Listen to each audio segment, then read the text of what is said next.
사울이 다윗을 미워하고 시기한 지 꽤 시간이 좀 흘렀습니다. 다윗은 그동안 사울과 어떻게 해서든지 화목해 보려는 방법으로 고난을 극복하려고 했습니다. 노래를 불러서 사울을 달래보기도 하고, 사울이 다윗을 미워할수록 더 열심히 싸워서 사울에게 충성심을 보이기도 하고, 사울의 사위가 돼서 누구보다도 제가 왕의 편에 있습니다 라는 사실을 입증해 보려고 했습니다.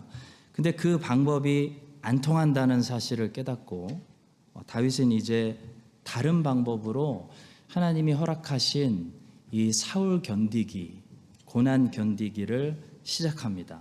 바로 사울로부터 멀리 피하고 도주하고 도망치는 방법입니다. 성도 여러분, 성경은 할 수 있거든 모든 사람들과 더불어 화목하라 라고 말씀합니다. 바울이 여기서 왜 할 수 있거든 이라고 했을까요? 아무리 노력해도 화목할 수 없는 그런 관계도 이 땅에는 있기 때문입니다. 그럴 때는 어떻게 해야 될까요?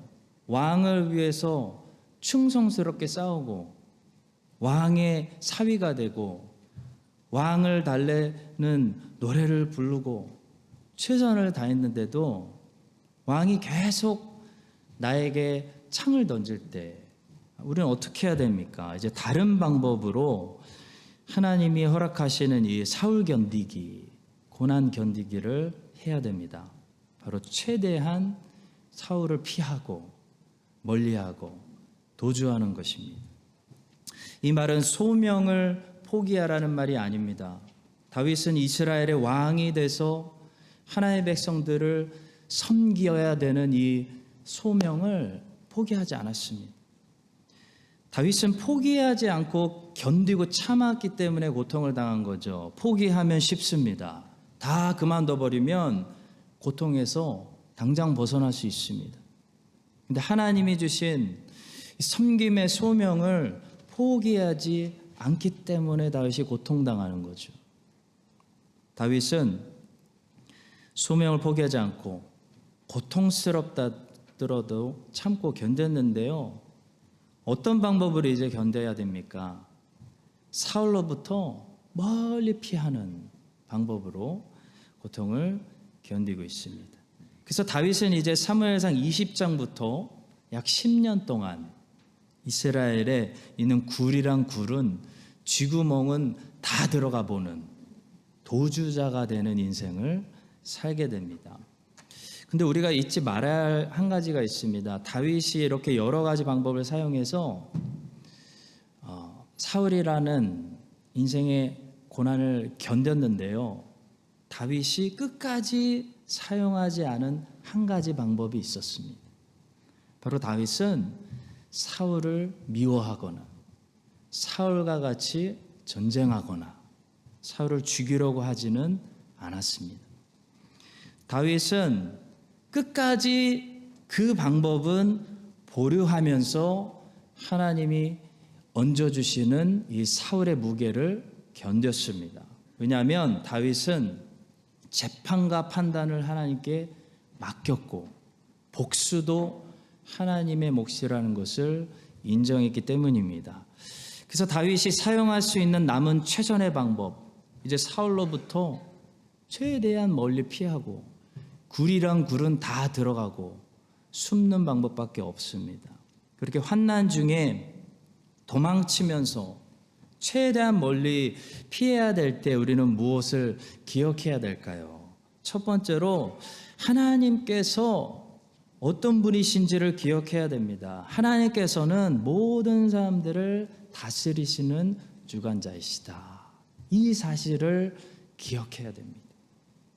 다윗이 라마나요스에 있다는 소문을 듣고 사울이 다윗을 잡으려고 전령들을 보냈습니다. 3번 보냈는데 3번 보낼 때마다 사울의 전령들에게 어떤 일이 일어났냐면 그들에게도 하나님의 영이 임해서 그들도 하나님의 영으로 예언하는 그런 일들이 일어났습니다. 사무엘상 19장 20절과 21절입니다.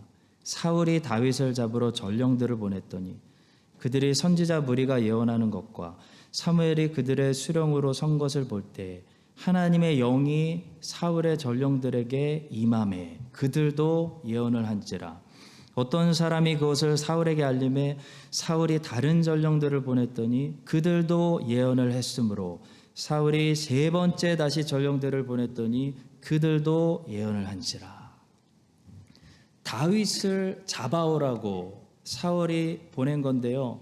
다윗을 잡는 악한 일이 성취되지 못하고 가서 이 사람들이 하나님의 영으로 예언하는 선한 일만 하고 돌아왔습니다.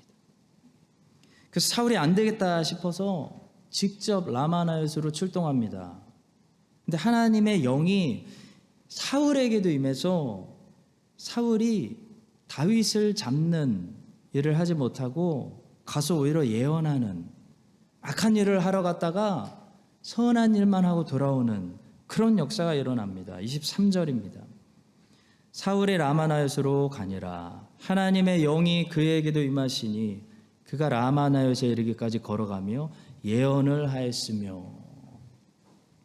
나중에 엘리야 때 좀 비슷한 일이 일어납니다. 아합의 아들 아하시야 왕이 엘리야 가서 잡아오라고 50부장에게 명령했습니다. 그래서 50부장이 50명의 병사들 데리고 엘리야를 찾아가죠. 그래서 엘리야 내려와.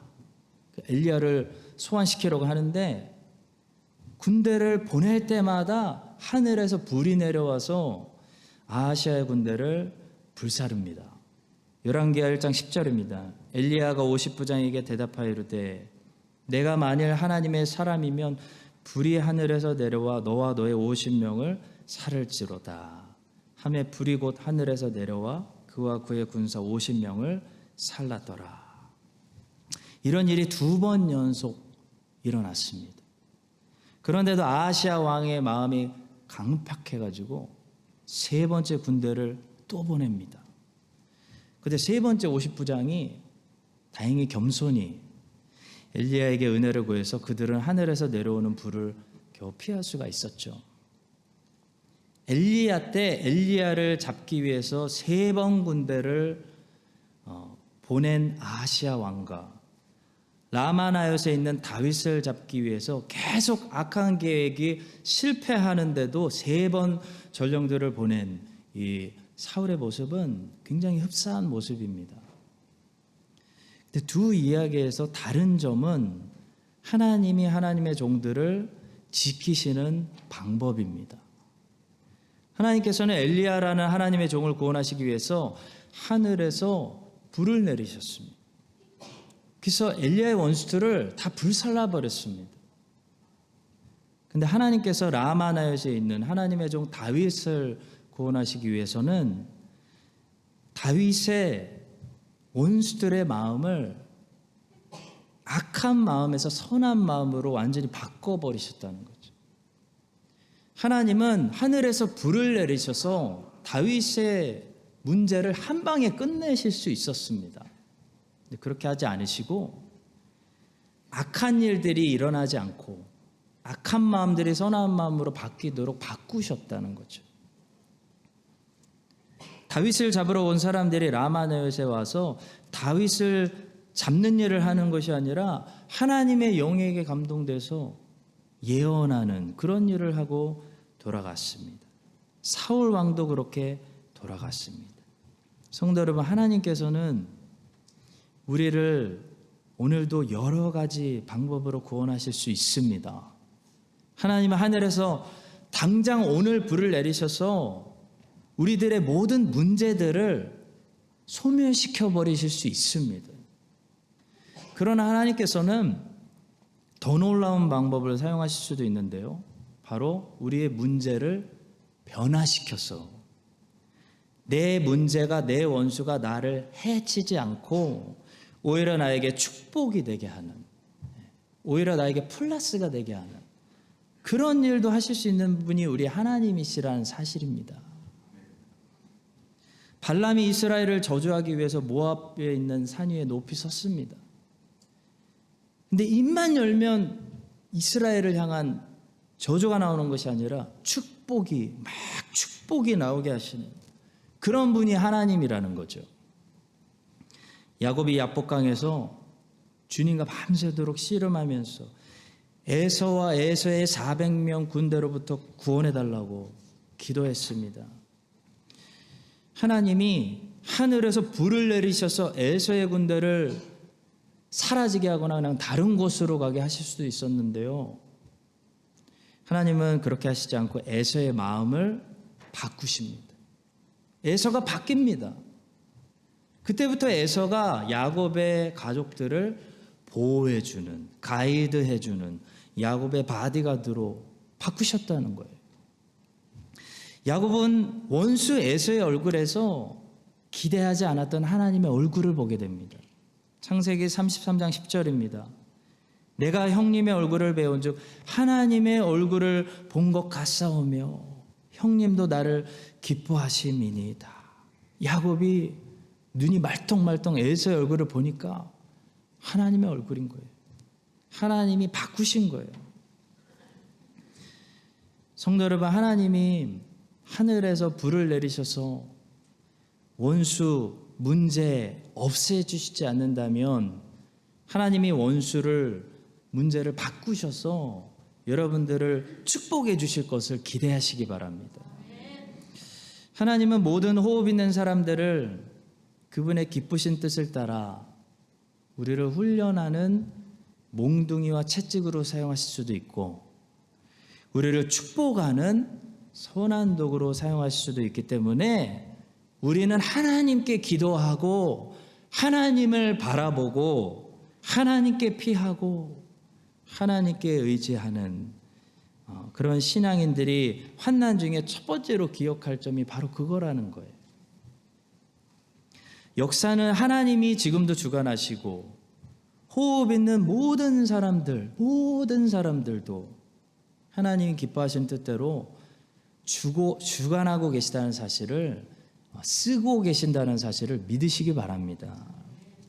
에스더 이야기를 이번 주에 다시 묵상하게 됐는데요. 그 전에 몰랐던 새로운 사실을 묵상하게 되었습니다. 아하수에로 왕이 이 와스디 왕후를 폐하지 않습니까? 폐하고 새로운 왕후를 뽑으라고 각 지방에서 아름다운 처녀들을 모아서 왕 앞에 서게 하기 위해서 준비시키는 그런 시간이 있었습니다. 그 준비 기간이 1년이었습니다. 1년. 자, 그때 그 준비된 처녀들이 이제 자기 시간이 돼서 왕 앞에 나아갈 때 왕에게 최대한 잘 보이기 위해서 가장 아름답게 보이기 위해서 이 처녀들에게 왕실에서 공급되어지는 기본적인 사례가 있었고요. 그 기본적인 사례 위에도 처녀들이 직접 왕실에 무언가를 요구해서 부탁하는 것을 다 받을 수 있는 그런 특별 사례가 있었습니다. 에스더 2장 12절과 13절입니다. 처녀마다 차례대로 아하수에로 왕에게 나아가기 전에 여자에 대하여 정한 규례대로 12달 동안을 행하되 6달은 모략 기름을 쓰고 6달은 향품과 여자에게 쓰는 다른 물품을 써서 몸을 정결하게 하는 기한을 마치며 처녀가 왕에게 나아갈 때에는 그가 구하는 것을 다 주어 후궁에서 왕궁으로 가지게 가게 하고.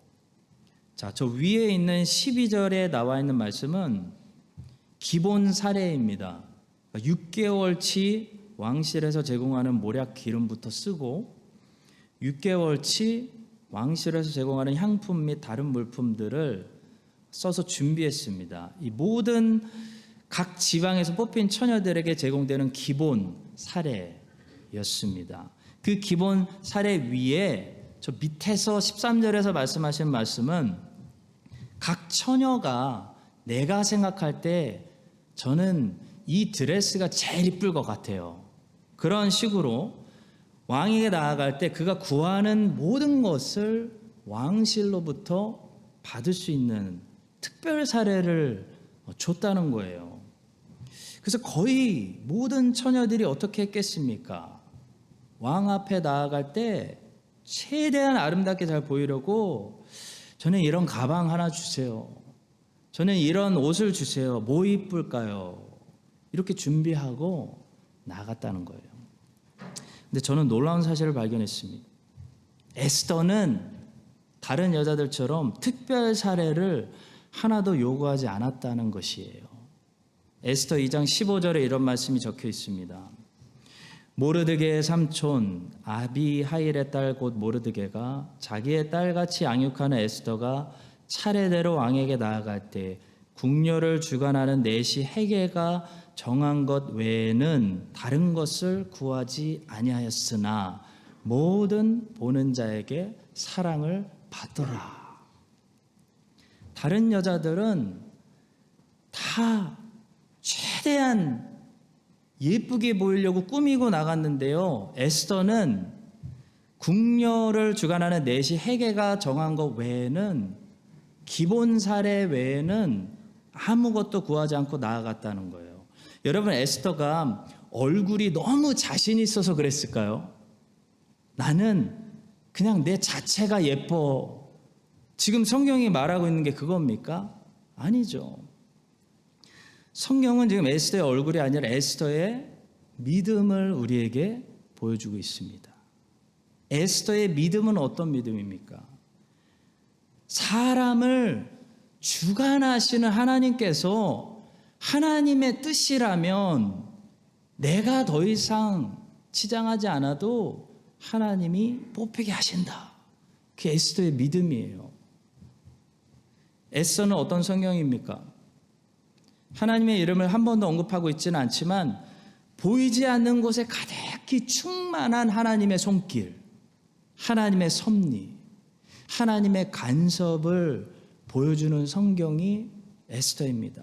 그래서 사람이 하는 것 같은데, 하만이 하는 것 같은데, 페르시아 왕이 하는 것 같은데 사실 하나님이 위에서 다스리고 있다 라는 거 보여주는 성경이 에스더인 거예요. 예를 들어 9절의 말씀입니다. 헤게가 이 처녀를 좋게 보고 은혜를 베풀어 몸을 정결하게 할 물품과 일용품을 고추며 또 왕궁에서 의뢰해 주는 7 궁녀를 주고 에스더와 그 궁녀들을 후궁 아름다운 처소로 옮기더라.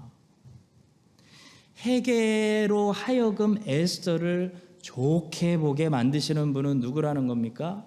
하나님이시라는 거예요. 또 17절의 말씀입니다. 왕이 모든 여자보다 에스더를 더 사랑함으로 그가 모든 처녀보다 왕 앞에 더 은총을 얻은지라. 왕이 그의 머리에 관을 씌우고 와스디를 대신하여 왕으로 삼은 후에. 다른 여성들은 다 귀중품으로 자기 몸을 머리끝부터 발끝까지 다 보호하고 나왔는데 귀중품으로 전혀 자기의 몸을 보호하지 않고 나온 에스더에게 페르시아 왕이 홀딱 반하게 하시는 분은 누구라는 거예요? 하나님이시라는 거예요. 성도 여러분, 한난 중에 우리가 기억해야 될 사실은 하나님이 주관자다. 하나님은 모든 사람들의 호흡도 주관하시는 주관자다라는 사실입니다. 바벨론이라는 몽둥이를 일으키시는 분도 하나님이시고요.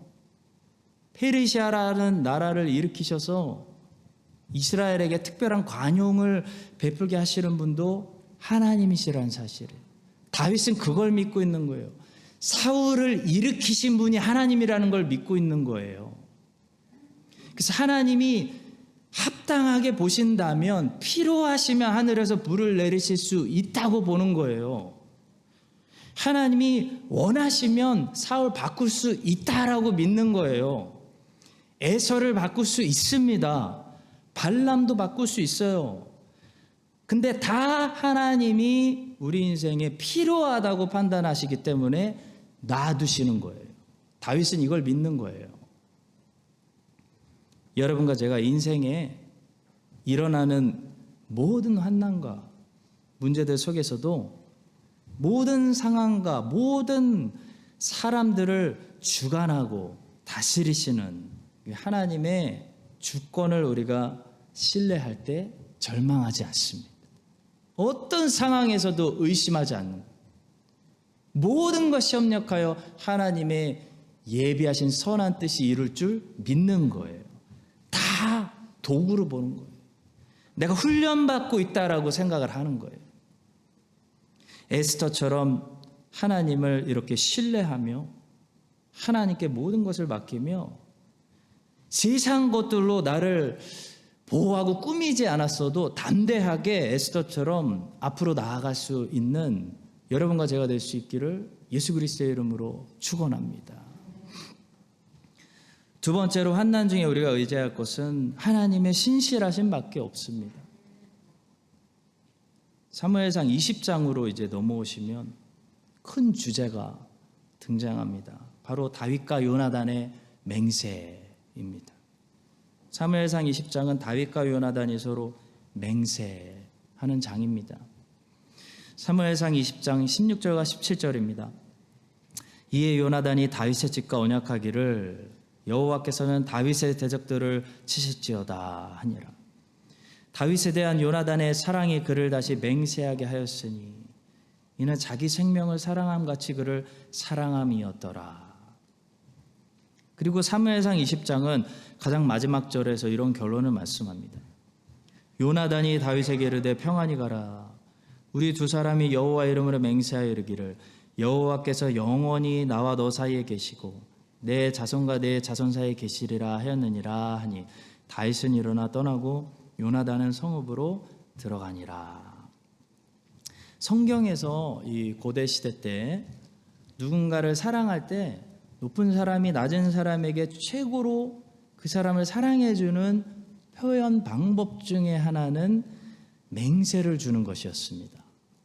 그래서 그 전 슬라이드로 넘어가서 보시면 다윗에 대한 요나단의 사랑이 어떻게 했습니까? 그를 다시 맹세하게 하였으니. 그러니까 요나단이 다윗을 너무 사랑해서 맹세를 주는 거예요. 여러분과 저는 맹세가 아무것도 아닌 그런 현대 사회에서 살고 있지만 성경 시대 때 높은 사람이 낮은 사람에게 약속을 한다, 맹세를 준다는 것은요, 그 사람을 최고로 사랑해주는 최고의 표현 방법 중에 하나였던 것입니다.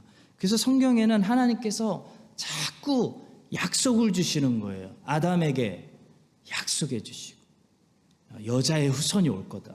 노아에게 언약을 주시고, 아브라함, 이삭, 야곱에게 일방적으로 약속을 주시고, 다윗에게 소금 언약, 은혜 언약을 주시는 거예요. 약속을 주시고 맹세를 주시고, 그런 말씀들이 그렇게 많이 등장하는 거예요. 하나님의 사랑의 표현입니다. 다윗이 환난 중에 요나단으로부터 맹세를 받았습니다. 다윗과 요나단이 서로 언약했어요. 그래서 다윗이 그나마 위로받고 떠나가고 있는 겁니다. 환난 중에는 하나님의 약속이, 하나님의 변하지 않는 그 언약이 우리가 붙들 수 있는 위로가 되는 겁니다. 열왕기상 1장을 보니까요, 다윗이 늙었을 때 다윗의 아들 아도니아가 다윗의 허락도 없이 건방지게 자기 스스로를 내가 이제 왕이다 선포해버리는 그런 황당한 사건이 있었습니다. 그때 다윗의 사람들 중에 꽤 파워가 있는 제사장 아비아달, 군대 장관 요압이 이 아도니아 쪽으로 붙어버려가지고 상황이 매우 심각해졌습니다. 그때 만약에 아도니아가 이대로 왕이 되어버리면 아도니아가 다윗을 해치지는 않았겠지만 누가 큰 피해를 보시냐면 아도니아에게 라이벌이 될 수 있는 솔로몬의 어머니 바세바가 나중에 처형당할 수도 있는 그런 매우 심각한 상황이 펼쳐집니다. 자, 그때 바세바에게 도움을 주는 사람이 있었습니다. 바세바의 입술에 말을 넣어준 사람이 등장하죠. 바로 나단 선지자입니다. 나단 선지자가 밧세바의 입술에 넣어준 그 말대로 밧세바가 다윗에게 나아가서 그대로 말했더니 어떻게 되냐면 다윗이 밧세바가 걱정하는 문제들을 싹 해결해주고 솔로몬을 왕으로 세워버리는, 그러니까 밧세바의 문제가 한 방에 해결되는 그런 반전의 역사가 일어나게 됩니다. 도대체 나단 선지자가 밧세바에게 가서 뭐라고 말하라고 했기에 그 나단 선지자가 넣어준 말을 듣고 다윗이 문제를 그냥 싹 해결해 버렸을까요? 바로 다윗이 이전에 행했던 맹세에 대해서 호소하라는 말씀이었습니다. 한번 들어보겠습니다. 당신은, 나단 선지자가 밧세바에게 하는 말입니다. 당신은 다윗 왕 앞에 들어가서 아뢰기를, 내 주 왕이여, 전에 왕이 여종에게 맹세하여 이르시기를 내 아들 솔로몬이 반드시 나를 이어 왕이 되어 내 왕이 앉으리라 하지 아니하셨나이까? 그런데 아도니아가 무슨 이유로 왕이 되었나이까? 다윗을 평생 옆에서 지켜봐서 누구보다도 다윗이 어떤 사람인지 잘 알고 있는 나단 선지자가요, 밧세바에게 가르쳐준 말은 다윗에게 가서 다윗이 했던 맹세에 대해서 리마인드 하세요 라는 말씀뿐이었어요. 나단 선지자가 왜 이렇게 말하라고 했을까요? 나단 선지자는 다윗이 누구인지를 알고 있기 때문입니다. 나단 선지자가 아는 다윗은 신실한 왕입니다. 신실한 왕이기 때문에 다윗은 자기가 한 약속을 지키는 사람입니다. 성도 여러분, 환난 때 우리 성도가 기억해야 할 것은 뭘까요? 하나님의 약속이에요. 하나님의 변하지 않는 말씀, 언약이에요. 왜 하나님의 약속이 환난 때 우리에게 그렇게 위로가 되는 겁니까? 상황은 지금 난리가 났는데 왜 하나님의 변하지 않는 말씀을 붙들면 위로를 받는 거예요?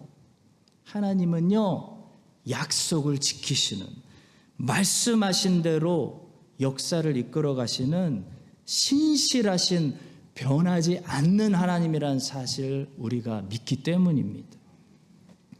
무엇이든지 변하지 않는 이 기록된 말씀 속에 있는 하나님의 모든 약속들은 환난 날에, 세상이 흔들리는 날에 우리가 붙들 수 있는 우리의 피난처가 됩니다.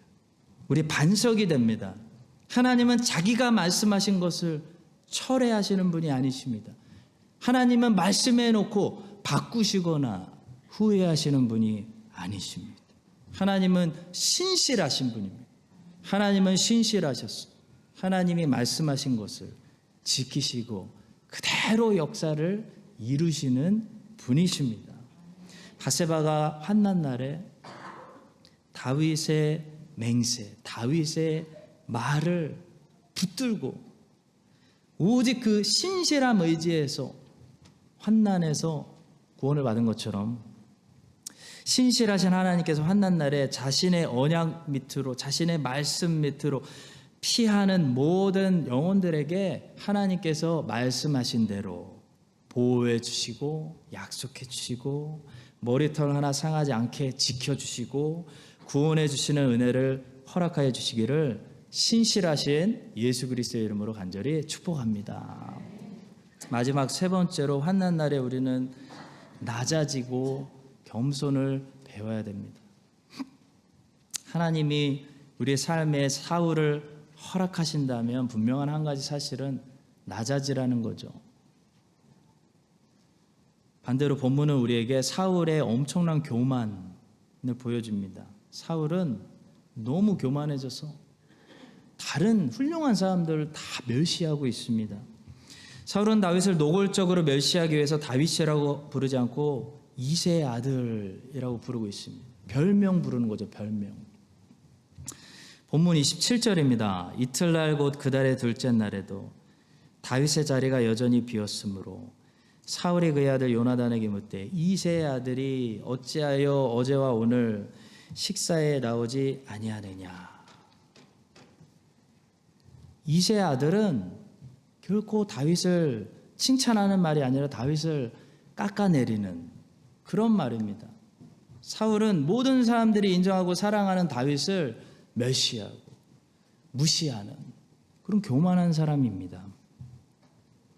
사울은 또 자기를 배신하고 다윗을 도망치도록 나중에 돕게 되는 제사장 아히멜렉에게도 제사장 아히멜렉이라고 부르지 않고요, 그를 낮추어서 아히두베 아들이라고 깎아서 부릅니다. 사무엘상 22장 11절과 12절입니다. 왕이 사람을 보내어 아히두베 아들 제사장 아히멜렉과 그의 아버지의 온 집 곧 노베 있는 제사장들을 부르매 그들이 다 왕께 이른지라. 사울이 이르되 너 아히두베 아들아 들으라. 대답하되 내 주여 내가 여기 있나이다. 굉장히 교만한 사람. 교만한 사람들은 막 별명을 부르는 거예요. 사울은 화가 나자 모든 사람들이 사랑하고 존경하는 자기의 아들 요나단도 멸시하면서 끔찍한 말을 내뱉고 있습니다. 사울이 요나단에게 화를 내며 그에게 이르되 패역 무도한 계집의 소생아, 네가 이새의 아들을 택한 것이 내 수치와 내 어미의 벌거벗은 수치됨을 내가 어찌 알지 못하랴. 사울은 미쳤습니다. 사울은 얼마나 교만한지, 얼마나 교만하면 모든 사람들이 존경하고 사랑하는 이스라엘의 제사장, 이스라엘의 왕자, 이스라엘의 영웅을, 전쟁 영웅을 멸시할까요? 자기가 얼마나 더 높다고 생각합니다. 교만은 패망의 선봉이다 라고 했는데요, 사울이 망하려니까 제일 먼저 교만해지고 있는 것을 보게 됩니다. 성도 여러분, 교만이 패망의 선봉이다. 묵상해 보세요. 이 말은 교만이 교만으로 끝나지 않는다는 것을 말합니다. 교만은 교만으로 끝나지 않습니다. 교만은 패망으로 끝납니다. 교만한 사람들 언제까지나 내가 대단하지 그렇게 안 끝난다는 거예요. 교만한 사람들은 패망으로 끝납니다. 그래서 교만은 패망의 선봉이라는 게 선봉. 반대로 성도 여러분, 성경은 우리에게 겸손하라고 가르치는데요, 우리가 한 가지 기억해야 될 사실은 겸손하라고 가르치는 것은 겸손으로 끝나지 않고 영화와 종기로 끝나기 때문에 겸손하라고 가르치는 거예요. 우리가 하나님 앞에서 우리를 낮추면 우리는 낮은 곳에서 끝나지 않고 하나님이 높여주시는 곳에서 끝나기 때문에 낮추라는 겁니다. 야고보서 4장 10절, 주 앞에서 낮추라. 그래야면 주께서 너희를 높이시리라. 시편 8편 4절과 5절에서 다윗은 하나님께서 사람을 얼마나 영화롭게 해주셨는지, 영화와 존귀로 이 크라운, 관을 씌우셨다라고 고백합니다. 사람이 무엇이기에 주께서 그를 생각하시며 인자가 무엇이기에 주께서 그를 돌보시나이까. 그를 하나님보다 조금 못하게 하시고 영화와 존귀로 관을 씌우셨나이다 라고 말씀하는데요, 히브리서 2장 9절을 보니까 사람이 공짜로 영화와 존귀의 관을 쓰는 것이 아니더라고요. 그리스도처럼 먼저 겸손을 통해서 자기를 낮출 때, 하나님 앞에서 낮출 때 하나님이 그런 사람들에게 영화와 존귀의 관을 씌워주신다라고 말씀하고 있는 것을 보게 됩니다. 오직 우리가 천사들보다 잠시 동안 못하게 하심을 입은 자, 곧 죽음의 고난받으심으로 말미암아 영광과 존귀로 관을 쓰신 예수를 보니 이를 행하심은 하나님의 은혜로 말미암아 모든 사람을 위하여 죽음을 맛보려 하심이라. 제 딸이 이번 주에 저에게 성경 퀴즈를 냈는데 제가 못 맞췄습니다. 아빠, 성경에서 예수님 다음으로 가장 큰 사람은, 순간적으로, 그래도 제가 목사인데 제 머리를 스치고 지나간 첫 번째 사람 모세였습니다. 성경에서 예수님 제외하고 모세보다 더 위대한 사람은 없습니다. 성도 여러분. 모세지 아니야 아빠. 그래서 두 번째로 생각나는 사람이 골리앗이었습니다. 얘가 지금 키 얘기를 하나 보다. 골리앗이지 아니야 아빠. 그럼 누군데? 세례 요한. 그리고 이제서야 떠오르는 말씀이 있었어요. 내가 진실로 너에게 말하노니 여자가 낳은 자 중에 세례 요한보다 큰 이가 일어남이 없도다. 그러나 천국에서는 극히 작은 자라도 그보다 크니라. 얘가 참 좋은 주일학교를 다니고 있는 것 같습니다. 사랑하는 성도 여러분, 누가 제일 큰 자인지 아세요? 하나님 보실 때 가장 큰 자, 자기를 제일 낮추는 사람입니다. 세례 요한 기억나시죠? 한 번도 자기를 높인 적이 없어요. 드러내지를 않았어요. 세례 요한은 항상 자기를 낮추고 자기를 위대한 사람으로 생각하지 않습니다. 그리스도만 높였습니다. 그런데 예수님은 그를 가장 큰 자라고 여겨주고 계시는 거예요. 사울처럼 교만해지면요, 교만해서 끝나지 않는다는 게 문제예요. 영원히 교만할 수가 없어요. 교만해지면요, 패망해서 끝납니다. 근데 다윗처럼 고난을 통해 낮아질 때까지 겸손해지면요, 절대로 겸손해서 끝나지 않습니다. 다윗은 영화와 존귀에서 끝났습니다. 여러분과 제가 이 사실을 기억하고요, 하나님이 환난을 허락해 주시는 중요한 이유 중에 하나는 아마도 우리를 낮추시기 위함이에요. 겸손을 배워야 됩니다. 하나님이 허락해 주시는 환난들을 통해 우리의 영혼이 더 가난해져야 됩니다. 다윗처럼 더 낮아져야 됩니다. 내가 별거 아니구나. 나라는 인간이 정말 벌어지구나. 오직 예수 그리스도만 위해서 살아야 되겠구나. 라는 이 겸손을 환난을 통해 우리 모두가 배워서 그리스도께서 그리스도 앞에 낮추시는 주의 종들을 주님의 날에 영화와 존귀에 참 좋은 사람 향기 나는 영화와 존귀의 면류관을 우리 모두 다 쓸 수 있게 되기를 예수 그리스도의 이름으로 간절히 축복합니다. 기도하겠습니다. 자기를 높이는 자를 낮추시고 주님을 위해 자기를 낮추는 자를 높이시는 주님, 환난을 통해 우리 모든 높은 산들이 낮아지게 하시고 겸손을 배워서 주님이 주시는 영화와 존귀의 면류관 다 받을 수 있도록 인도해 주시옵소서. 환난 중에 오직 밧세바처럼 하나님의 신실하신 약속을 붙들 수 있는 믿음 주시고, 환난 중에도 에스더처럼 모든 역사와 사람들을 주관하시는 주관자 하나님 믿고 담대히 나아갈 수 있는 믿음을 우리에게 허락하여 주시옵소서. 감사하며 예수 그리스도의 이름으로 기도합니다. 아멘.